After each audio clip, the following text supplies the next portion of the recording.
Hello बच्चों, तो next देखो question number 3। In a metre bridge the null point is found at a distance of 33.7 centimetre from A. ठीक है, तो null point की position दे दी इन्होंने। एल की वैल्यू कितनी दे दी यहाँ पे 33.7। ओके, तो पहले ये लिख लो, एल इज 33.7 सेंटीमीटर।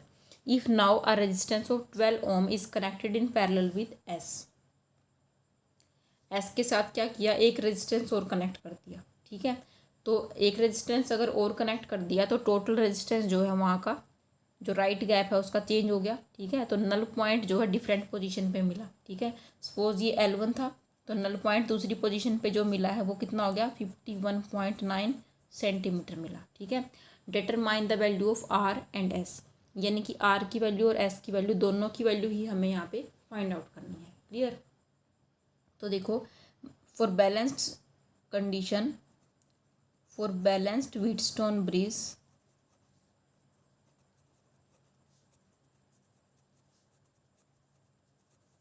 कंडीशन लिख दो। कंडीशन क्या होती थी, लेफ्ट गैप में आर है और राइट गैप में यहाँ पे एस है। ठीक है, तो जो नॉर्मली एक मीटर ब्रिज का डायग्राम होता है, सेम वही डायग्राम, सर्किट डायग्राम हम यहाँ पे बना भी सकते हैं। ठीक है, तो कंडीशन क्या होगी, L/100 - L, यानी कि L1/100 - L1 equal to R/S, यही बनेगी। L1 कितना है, लिख दो 33.7 upon 100 - 33.7 equal to R/S। Clear? तो ये क्या बन गया, 33.7। 100 में से इसको माइनस करोगे देखो, तो ये आएगा हमारा 3.66। ठीक है, 66.3 बन गया। Okay, equal to R/S। ठीक है, अब देखो, जब एस के साथ 12 ओम का रेजिस्टेंस कनेक्ट करेंगे तो टोटल रेजिस्टेंस कितना बनेगा, when 12 ohm is connected in parallel with S. तो इफेक्टिव रेजिस्टेंस इक्विवेलेंट कितना बन गया, या एस डैश ले लो उसको, एस डैश कितना बन जाएगा हमारा, पहले 1/S डैश निकालो। ठीक है, यानी कि 1/S plus 1/12, it means 12S। Okay, ये हो गया 12 plus S, that is S dash equal to 12S upon 12 plus S बन गया, S डैश हो गया। ठीक है, now condition becomes L2 upon 100 minus L2 equal to R/S dash हो जाएगा अब की बार। ठीक है, L2 कितना था, L2 51.9, 51.9 upon 100 minus 51.9 equal to R/S dash की वैल्यू पुट कर दो, 12S और 12 प्लस S। ओके, अब 100 में से इसको माइनस करो, 51.9 और ये कितना हो जाएगा 51.9, इसको माइनस करके आएगा 1, यहाँ पे पॉइंट, ये हो जाएगा 8 और यहाँ पे आएगा 4। ठीक है, 48.1 हो जाएगा। Clear? Equal to R into 12 plus S upon 12 into S की वैल्यू फाइंड आउट करनी है। ठीक है, R की वैल्यू भी फाइंड आउट करनी है। तो यहाँ पे देखो, हमने ऊपर R/S की वैल्यू फाइंड आउट करी थी ये। ठीक है, तो इस R/S की वैल्यू हम यहाँ पे पुट कर सकते हैं। ठीक है, यहाँ देखो R आया है, यहाँ S आया है, तो R/S की वैल्यू पुट कर दो यहाँ से। Suppose this is equation number 1। ठीक है, यानी पुटिंग द वैल्यू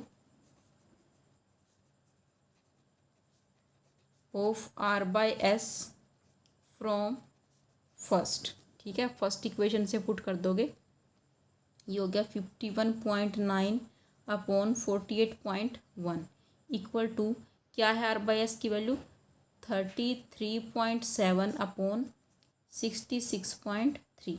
ओके, और ये 12 प्लस S, ये एज इट इज रहेगा upon 12 plus S upon 12। Okay, तो ये क्या बना देखो,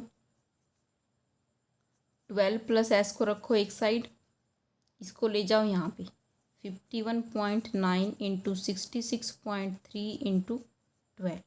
ओके, और डिवाइड में क्या चल रहा है, 48.1 33.7 आ जाएगा डिनोमिनेटर में। ओके, तो इसको सोल्व करो पहले, फिर उसमें से क्या करो, 12 को माइनस कर दो, तो इनको मल्टीप्लाई करके देखो। ठीक है, करके देखो कॉपी में इसको। तो अपर पोर्शन को मल्टीप्लाई किया तो ये आएगा। ठीक है, 41,291.64।